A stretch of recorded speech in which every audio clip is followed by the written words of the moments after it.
I told you we're talking about smoking in Kenya, and just before we get into that conversation, here's a story that will actually set the pace for our conversation this morning. And smoking cigarettes for anyone below the age of 21 could be criminal if in the country if a push by a non-government organization is adopted by Parliament. According to the Africa Center for Corrective and Preventative Action, tobacco misuse among the youth in the country has gone up, and it was time the government stepped up to stem it. The NGO says the goal is to eventually do away with smoking completely. You'd have to be 21 years and above to access that cigarette smoke if the African Center for Corrective and Preventive Action succeeds in lobbying Parliament to raise the legal smoking age from 18 to 21 years. The lobby says the youth in Kenya, mostly those below 18 years, had made it a habit to smoke for leisure, not knowing they were forming a habit that would stick as they grow old and later suffer diseases associated with the smoke. In the Republic of Kenya, every year we record about 8,000 plus deaths out of tobacco use-related sicknesses. According to the non-governmental organization, the disclaimer on the cigarette boxes has done little to deter Kenyans from smoking, and it is now time for drastic action for the government. This age of 18, we are asking ourselves, is it equal or equivalent to the age of maturity? Because the decision that people can make simply because they have clocked 18 years, it may not be at par with their future, the decision regarding their future. Though the NGO wants the age limit raised to 21 years, they aver the goal is to completely do away with smoking in the country, giving examples of countries that have succeeded in doing so regionally and abroad.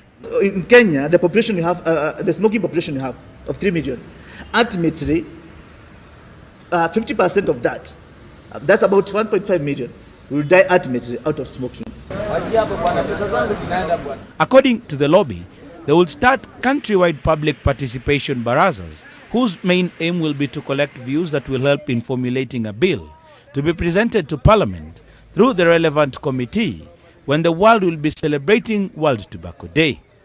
One of the targeted groups are stakeholders in the industry. The engagement we are going to have, the tobacco industry will be one of them. We are going to have engagement with the county governments. We are going to have engagement with the association for parent associations in this country, all the stakeholders in the education sector. Further, the NGO wants the government to ban the usage of mentholated tobacco products, which they say are being misused by young people.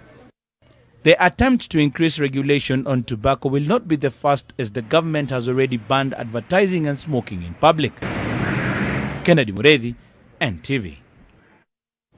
John Macharia, that's the guy who wants us to raise the minimum age for smoking in Kenya from 18 to 21 years old. And he was there in the studio this morning. John, welcome to the show. Thank you so much. All right, 2.5 million people. That's the number of people who actually use tobacco products. That's an estimate, of course, in Kenya. How much of a disaster is this? Well, I think it's catastrophic because if you look at the statistics that we have, both locally and globally, and the harmful effects that come along cigarette smoking, you'd be worried. And both at individual, society and government level, there should be enough actions to tame this. Yes. Do you think we're doing enough? Apparently in Kenya, I would say no. Because regulations that we have in place, they may not be adequate, and they're not progressive, and they're not at par with the global trends. One would argue that every year we see new taxes on cigarettes and alcohol, and we've seen the advertisement banned. Is that not enough? Well, that's why actually we normally get it long, because the tax and other economic measures that are employed by the government to, in a way, to to ensure that the cigarettes are very expensive, that should be, it has not been aligned with the public health policy. Because what we should be asking ourselves, any government should first think about health. All the measures, including now the tax and other economic measures that you're talking, they should come as secondary. The primary role should be, how do we ensure that our population are safe and free from cigarette smoking? Okay. Yes. Let me bring in Mr. Joel Gitali here, because Mr. Gitali, you've been doing this for a while with the organization, of course, as the Kenya Tobacco Control Alliance, trying to, of course, reduce the amount of tobacco that is consumed by in the country. And let me just start here. Do you think we're doing enough?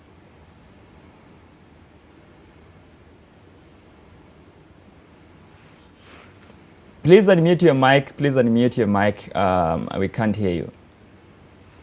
He's trying to unmute his mic, and it's gone off. Let me just continue with you. And we mentioned earlier, when I mentioned 2.5 million adults, I purposely omitted the fact that there are more than 20,000 children who actually access, tobacco products in this country. Well, it has been said of that, but probably because our statistics may not be right. Mm-hmm. And given the magnitude of the old population that are smoking, that number is highly underestimated. Oh. It's highly underestimated. And I can take you back, because, what you're talking about, tobacco consumption, is a global concern. Actually, according to World Health Organization, they have categorically said it's an epidemic. Because in the whole world today, we are losing more than 8 million people annually because of smoking. And out of 8 million, over 1.2 million also are dying because of secondary smoke. They are not necessarily a smoker, but they're dying because of secondary smoke. Mm-hmm. So again, you could be like myself. You don't smoke, but you end up dying of it. Precisely. So again, we have about 1.2 billion people who smoke globally. And the saddening fact is that 80% of these 1.2 billion, according to World Health Organization, they are in low and medium income countries like Kenya. Meaning, even our population, if we try to appropriate the same, today we are saying we have close to 4 million smoking population in Kenya.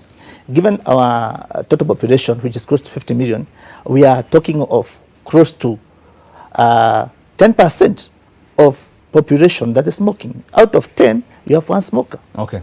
And now you're talking about the old or the mature population. Okay. So it's a major concern, and I think there's global consensus that it should be treated as such. Okay. Yes. Let me bring in Mr. Gitali if he's back with us. Mr. Gitali, just before we lost you, I was asking you if you think we are doing enough. I hope you are getting me now. Yes. Are you getting me now? Yes. Go on. I was that we are doing much because, as Mr. Macharia has said, the number is far bigger than what we are being told, because about 4 years ago is when we were talking about 2.5 adults and we are talking about 1.5 youth. So this number is bigger than that. And we have Tobacco Control Act in place. We have the WHO FCTC, which is a convention for tobacco control, in place. Kenya was, in fact, one of the very first countries to sign and ratify WHO FCTC. So whatever we have done, we've done something, yes. But when you look at whatever laws we have and what is going on in the field, the implementation part of it, then you find that what we are doing is very, very, very minimal. Okay. We are supposed to do more. And there is no reason to we should not do that. Okay. And when we say then 20,000 children are accessing tobacco products in this country, and you say then that the figures could be even underestimated, how much of a concern is that to you? Yeah, it's of much concern because, one, tobacco is actually a gateway to harder drugs and every form of unsocial behavior that you can think about. So most of these people that you see are using very hard drugs like cocaine, hashish, and all those. They actually started by smoking. So this is a gateway. Somebody who starts smoking is capable of graduating into anything else. And if we are to prevent this, then we must look at what tobacco is doing to our society. And then apart from this, studies have clearly shown that nicotine normally destroys brains of children who are growing, the teenagers. So it has got a lot of health effects on the young people that are growing. So when we let these children to use nicotine products, to use tobacco and other, because nowadays they talk about very synthetic nicotine products, then you find that we are actually coming up with the people who have got mental issues. And at present, you see how much we are addressing the issue of mental health. So there is a bigger problem that we are sitting on unless we seriously implement the Tobacco Control Act and other related policies in this country. Okay. Because it will have a major impact on the population. Okay. Yes. All right. Of course, and Mr. Macharia would agree with me that we have the Tobacco Control Board, we have NACADA, and we have the act that is talked about, and we all wonder, why aren't they doing enough? What's the problem? Is it about the institutions or the laws that are not enough? And we will be talking about that after this very quick commercial break. At the other end of this break, we will be talking about what else can be done, including by the proposal to raise the minimum age for people who can legally smoke in the country from 18 to 21. Don't go anywhere.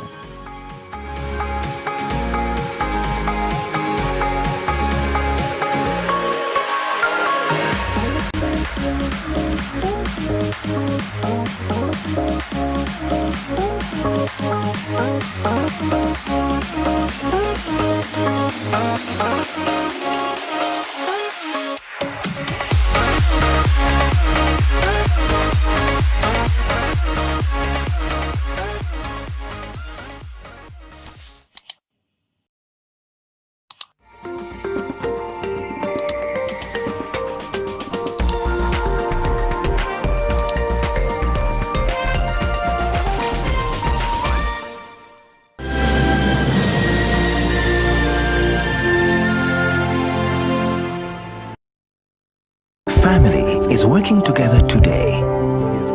It is creating opportunities for a lifetime of happiness.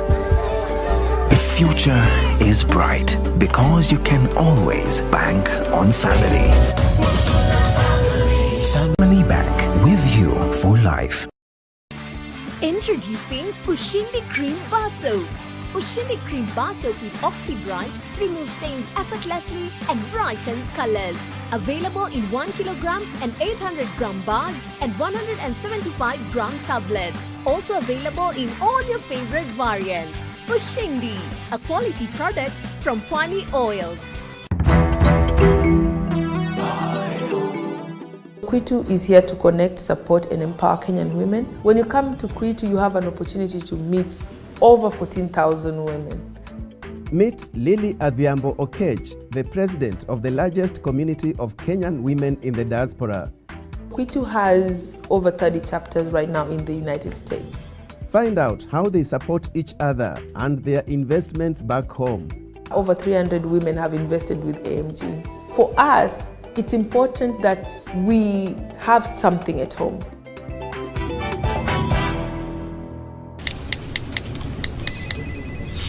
Wow, thank you for your time. How juicy. Juicy.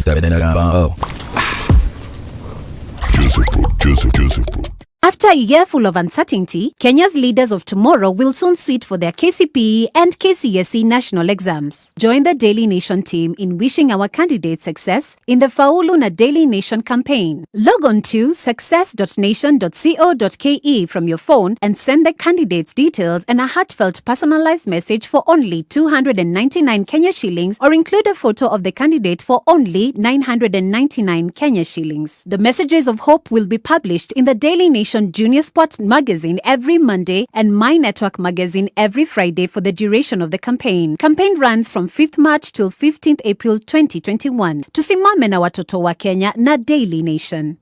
NTV Jam Down is all about giving you good vibes and good energy, and that's why each and every Saturday we bring you guests from all over the world. How you doing, Dimeja? Welcome on NTV Jam Down. Yes, and of course Jam Down, yani Jam Vibes kwa mtaa, tunakuletea mazee uhondo kutoka majuu, yani Jamaica, Caribbean, mazee mpaka Nairobi 254. Kama Miss Katiwa, Roughest and toughest, NTV Jam Down, Jam Down KE, au sio? This coming Saturday we have a deal. Don't go nowhere. I deserve better, but baby better makes me. Wow, thank you for your time. How juicy. Juicy. Juicy fruit.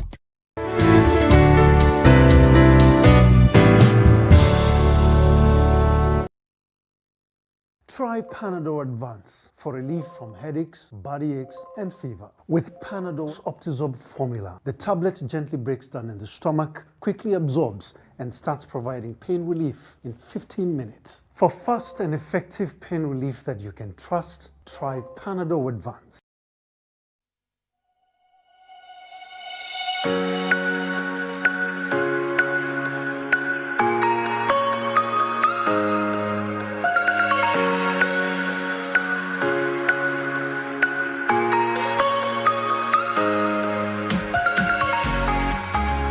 Thank you for staying with your world on NTV this morning. We are talking about smoking in Kenya and other tobacco products and how, of course, we can reduce the consumption of these products in the country. And I have this morning with me Mr. John Mashari, is the Executive Director of the African Center for Corrective and Preventive Action, as well as Mr. Joel Gitali, the Chairman of the Kenya Tobacco Control Alliance, joining us virtually from Kakamega. And just before we went for the break, John, I was asking you about this because we have quite a number of policies on how to regulate tobacco. And we have two institutions. One, the National Authority Campaign on Drug Abuse, I believe, NACADA. And we also have a board dedicated to just dealing with the tobacco products. That's the Tobacco Control Board. But people just can't stop smoking. Well, you realize that these institutions are there. Mm-hmm. And they are supposed actually to police public health in this country. But you realize that even Kenya, and especially on the side of tobacco, you can know that you've come through a very painful journey even to realize the current regulations. If I take you a little bit back, and if you comparatively with developed economy, like in United States of America, they started working on their regulation from early 50s, mm-hmm. and actually by 1965, they had even banned things like digital advertising. And UK 4 years down the line. We only did it a while, just 4 years ago, I believe. In US, 1965. And in Kenya? And UK 4 years down the line. Mm-hmm. And by around 1980, mm-hmm. these countries were set in terms of regulating tobacco consumption. Mm-hmm. What they've been doing is to progressively add value to the existing regulation, mm-hmm. for the benefit of the public. In Kenya, the journey to realize what you have started in 1992. And 14 years down the line, that's when we were able to get Tobacco Control Act, mm-hmm. in year 2007. Then after that, because of the Framework Convention on Tobacco Control, the industry went to court and saying that there are many inconsistencies, mm-hmm. forcing now the government again to come up with tobacco control regulations, which came into effect in year 2014. Mm-hmm. Then after that, there have been a lot of litigation, especially from the industry, pushing the regulator not to act up till year 2019, when the High Court, the Supreme Court, the apex court in this country, made a decision to support the regulations and the act. Mm-hmm. Meaning that even the Tobacco Control Board as it is, it has not even have time to mm-hmm. implement the current regulation. Mm-hmm. If we ask ourselves that we have other regulators in other sectors and we see what they do, but you ask yourself the silent question: these these were supposed to police the public health, and especially on tobacco consumption and smoking.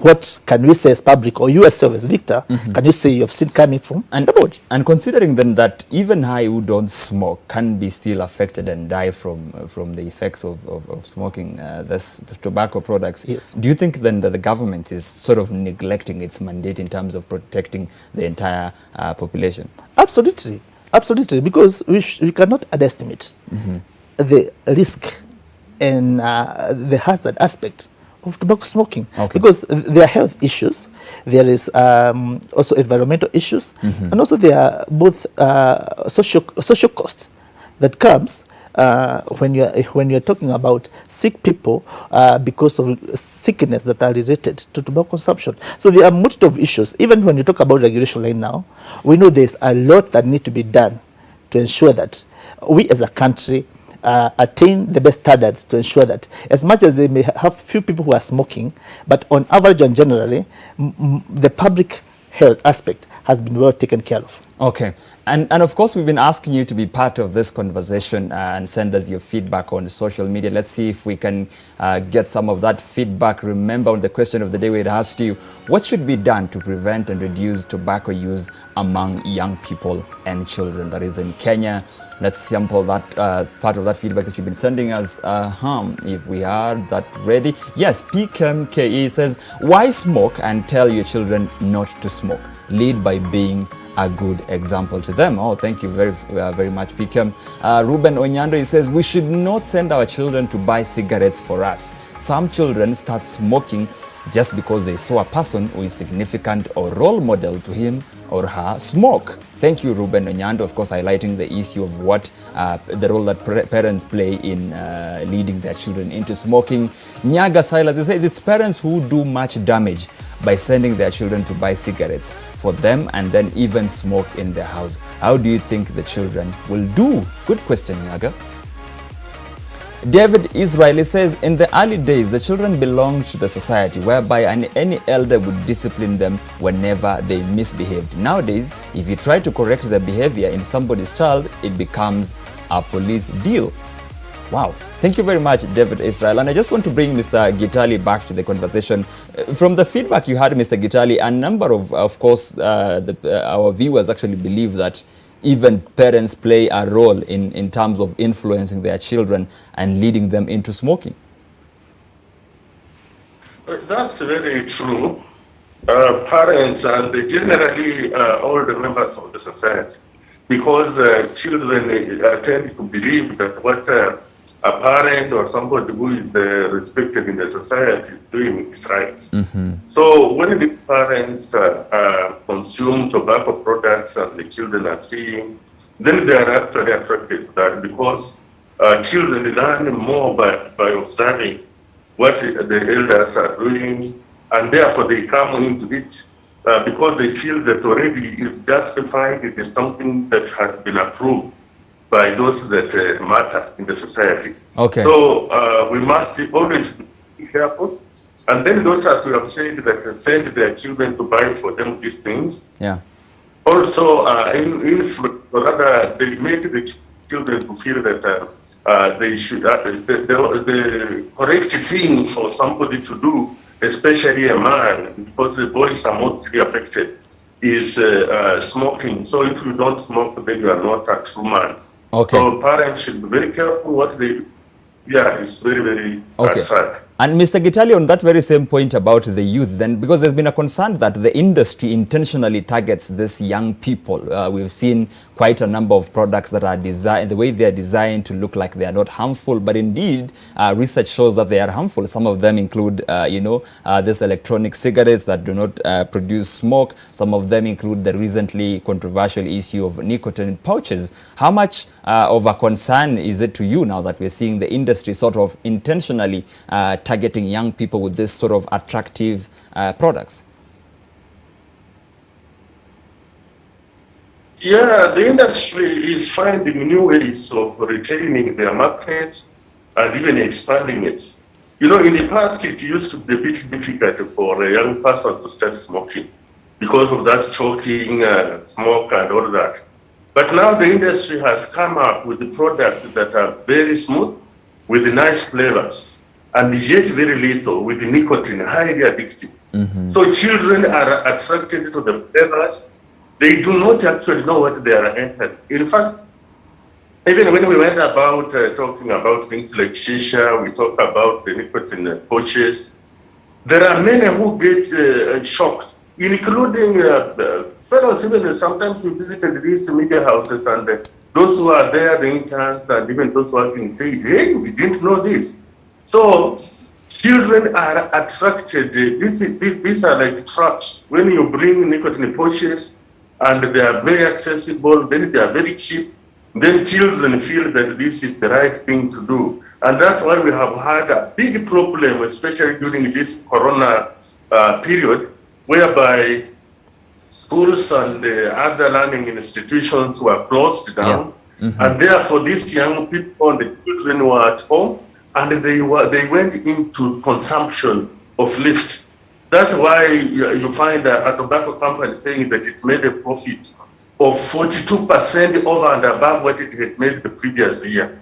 And when you look at it, you find that it was all because children were at home, and then there were products to which the children had access, and they were consuming them. So these are things that after somebody has consumed them, they now become addicted. And once addicted, they'll go for anything that is close to them that can provide them with nicotine. Because that is now the thing that they crave.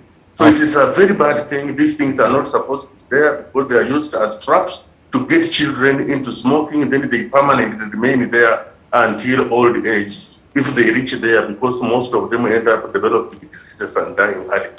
Okay. Thank you. Let me come back to you, John, because then you think you have some sort of a solution that could help us sort of reduce this problem. And you're thinking of raising, you know, the minimum legal age of smoking from 18 to 21. Talk to us about that petition. The rationale behind this, and as my friend Jola said, that the critical issue for someone in this life to continue throughout is that getting that trap, getting addicted. And I can tell you, for Lile, there's a concept we say in business, Pareto rule, that you spend 80% of your time and energy and resources, take care of 20% of your clientele, who are in turn going to give you 80% of the business. Look at the tobacco industry. They spend all their effort to add the young people, where these young people can only generate 2% of the revenue, but out of these young people who are generating 2% of the revenue, we get 90% of new smokers. So it's a level of initiation. And that's where... It's future revenue, sort of. Yes, they have booked their revenue stream throughout. So that's where we are trying to ask ourselves. In Kenya, there's a minimum legal age set by in the regulation, both in Tobacco Control Act and Tobacco Control Regulations, and it says 18 years. But you ask yourself, in Kenya, that age of 18 years has been set through an act of parliament, I think 1974, where it said that after you attain 18 years, you become an adult, legally responsible for your actions and decisions. But there's a study that has informed the changes that we are seeing across the globe, because Kenya is not the first one to do that. Countries like US have done almost part of the entire country. Singapore, they have implemented this, because they have realized that the transition between adolescents to young adults, it is not necessarily based on the age, because when you say in Kenya at 18 you're mature, it's not the reality. That's an age of majority that is legally set, but the age of maturity is totally different, because even there's scientific evidence to prove that the development of a brain of a young person to cognitive ability go to 16 years, but not for decision making in terms of peer susceptibility, go up to age of 25.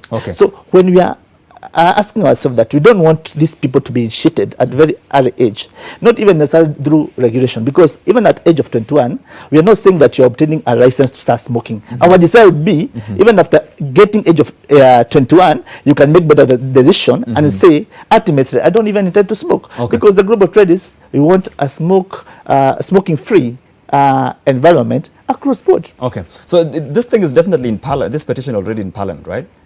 What is in Parliament is the intention for the regulation that you're working. Because you realize that in Kenya now, it's always good to have public participation consultation to ensure that the product that you are taking now to that higher level, it incorporates all the views of the majority of Kenyans.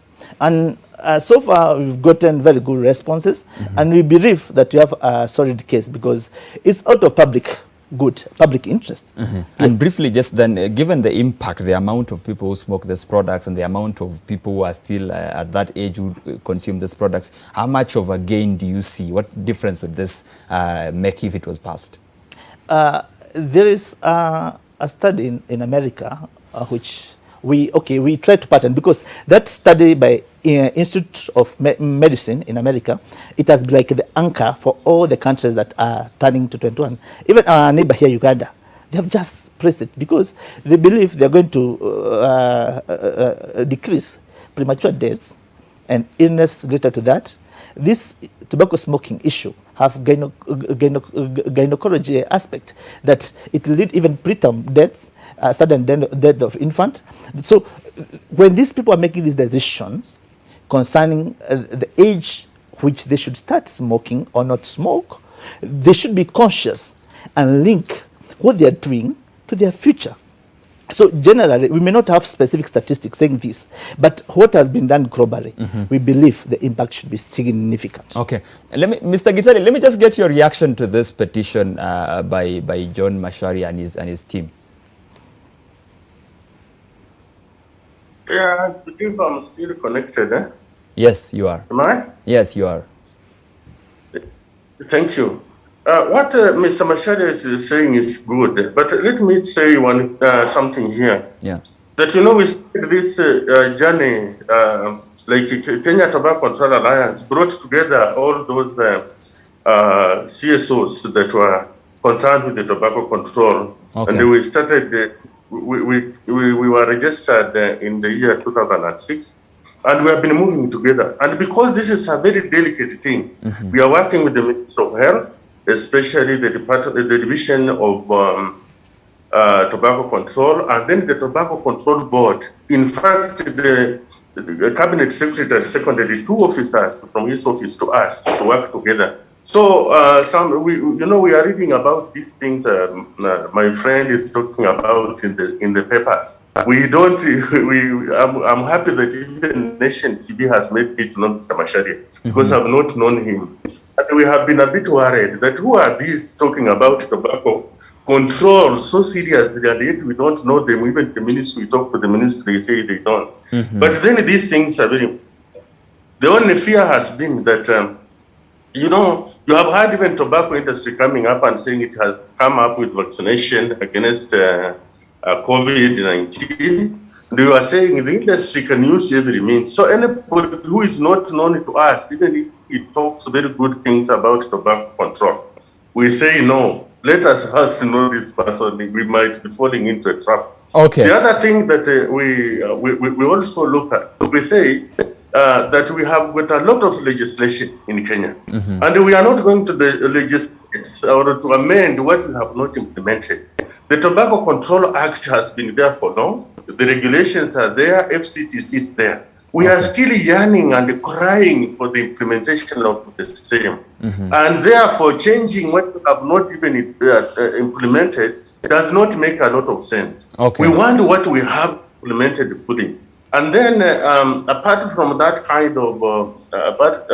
kind of things, we also know the damage that can be done to an act which the industry has always been yearning to open up for amendments, so that once it goes to Parliament, and knowing the environment in which you operate, there will be more than what we thought we were bringing. So this suggestion or the proposal to make amendments, it's good. But it might be an opening to a lot of damage because the industry is yearning for that. Recently, it even petitioned the minister, the cabinet secretary, that the Tobacco Control Act should be amended so as to accommodate the new products. And we all know when we talk of amendments, we have been thwarting the these kind of attempts, even by MPs, they come up with bills, we petition, they are dropped. So we still feel we want what we have to be implemented. Then we can now say, after the implementation, what else can we do? Okay. Otherwise, the suggestion is good, but not timely. Okay. And so from where you sit then, what is the best way to move it forward? The best way to move forward, as I've said, is to ensure that the policies we have, the laws we have are fully implemented by the government. So that the Tobacco Control Act is fully implemented, cigarettes are not sold, or rather tobacco products are not sold to minors. Things like Lyft, which we know are very, very dangerous, also are subjected to proper, serious tobacco control laws in this country. Then we have cigarettes not being sold everywhere the way they are being sold everywhere to everybody. But we follow the law and sell them. No single sticks being sold, but we sell in packets as the law says.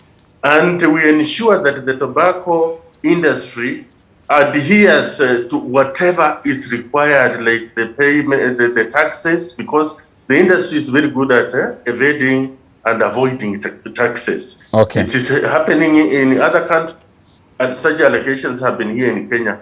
Bribes, these things to do with bribery have been talked about here, and they compromise the system so that it doesn't work the way it is supposed to be working. All right. So there is much more to be done, what we have, than starting to talk about even about amendments, which sound so good. But then we ask ourselves, even if we struggle to amend, if we have not implemented what we have, is there any need of bringing other legislation? It might not really make a lot of sense. Okay. All right. Okay. Let me just come back to you, Mr. Macharia, then, because there are those who, first of all, worry that this is a sector that is already overtaxed and overregulated. And there are those who are also worried that, you know, yes, increasing the age limit, minimum age from 18 to 21 is good, but it's sort of like postponing the problem. Well, I would say in terms of taxation and levy to government, we cannot really underestimate. And I know most of the industry, and especially the major players, they give more than 20 billion direct revenue to the government. And you see, that's why I'm saying that we get our priorities not right, because it's always said that, you know, you cannot kill the goose that lays golden eggs. So the government and its intention toward regulating this sector that's giving a lot of money, it is it cannot be that fast, because of also the issue of economic dislocation. What will happen that if we do this much and then it destabilizes the issue of employment and those people who are involved in the whole value chain, that economic dislocation should always be secondary. Then when you talk about... Yes, because that would be my concern. Then are we saying that, you know, this 10,000 jobs created in this industry or whatever number it is also kind of equates or cancels off with, you know, the number of deaths we see every year? You see, like in Kenya, we spent close to over 600 billion. Like health ministry takes over 20% of our national cake. When you talk about 3 trillion, you're talking about 600 billion. If we ask ourselves, we may not have the actual statistics, but the amount that goes to take care of those health-related sicknesses, cost of tobacco smoking, it far outweigh what we receive as a country from the revenue. However, I want to say this. And I collect an impression that my colleague is saying, Jel, because we are on the same side. And for us, probably we have not interacted with them, but we have enlisted a number of stakeholders that we are engaging this cause. Simply because for them, they have been purely there on tobacco industry, I mean, on regulation of tobacco industry. For us as SCPPA, our mandate is wider than that, but on any issue, especially on environment, health, and technology, that we feel we can activate an issue and bring a positive impact to the public, we are going to do that. And we have enlisted them. We are going to enjoin them. We are going to enjoy, like now he's talking about enforcement. When they are doing the tobacco control, I'm not certain how they engage the enforcement agency, and that's the kind of stakeholder that we need to ensure that even the regulation that we have and progressive that we are going to amend, we bring on board all the stakeholders, including even judiciary. So for us, we are together with those stakeholders, and those public forums, public participation, and they are already enlisted, and we're going to lower them. You know, we have been slowed down because of the COVID effect. But even the Tobacco Alliance, they are part of this broad agenda, and that's why I said what you have given there at the Parliament is intention. But what we are going to work with the executive members for health, public health officers at county level. We are going to bring on board institutional learning. We are going to bring the judiciary in the mix, law enforcement agency, everybody, to ensure that we appreciate what you are regulating. Okay. Yeah. So in 30 seconds in your closing remarks, you're saying you're going to stay in the fight. Pardon? You're going to stay in the fight, this fight. Yes, that one for Lil, we are not moving away from it. I know the industry always have hostile. It's always hostile against all regulation, and for good reason, for commercial interest. But for us, I think the way we have structured this discourse, and I think you have seen it along the way, we are going to remain into it.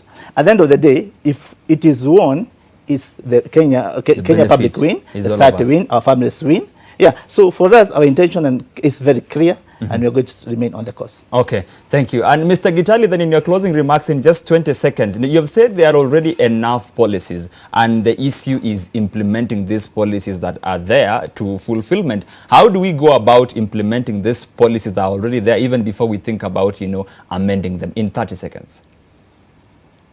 Yeah, all the stakeholders should come together and ensure that whatever we have is actually working.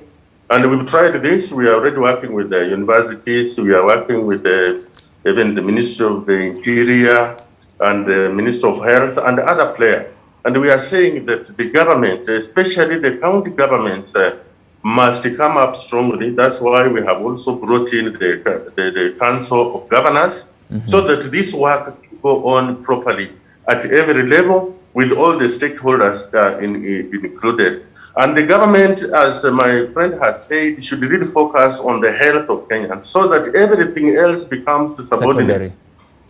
We are doing with the COVID, that we must look at what is supposed to be done. We don't look at trade and therefore give in to the demands by the tobacco industry. We look at the health of Kenyans and let us protect our children, especially from these things that are coming, the emerging products, which these people are giving all sorts of good names and the descriptions. Let us protect children. All right. Thank you. Many thanks, Mr. Joel Gitali is the chairman of the Kenya Tobacco Control Alliance. KETCA spoken very passionately about the issue of protecting young children from harmful tobacco substances, of course, and Mr. John Macharia, the executive director of the Africa Center for Corrective and Preventive Action. Just before we go, let's see some part of the feedback that you've been sending us on the same issue we've been talking about. Yes, Mwoki Ndangili says a lot needs to be done. It's not a one-day event. Start by educating them on the adverse effects of smoking. Thank you, Mwoki. We have Geoffrey Waremba. He says, instilling morals in our society at large. We advertise this stuff everywhere. The so-called role models use them in every corner. Thank you, Geoffrey. All right, and I think that is all we could accommodate for now because we have really run out of time. We have been talking about the issue of smoking in Kenya, how much of a problem it is, and how we can protect the young ones and the future generations from the harmful impact of tobacco substances. My name is Victor Kiprop. Of course, I've thoroughly enjoyed, driving this conversation for the last 1 hour. And of course, this last hour about smoking. We'll see you again next Monday. Keep watching.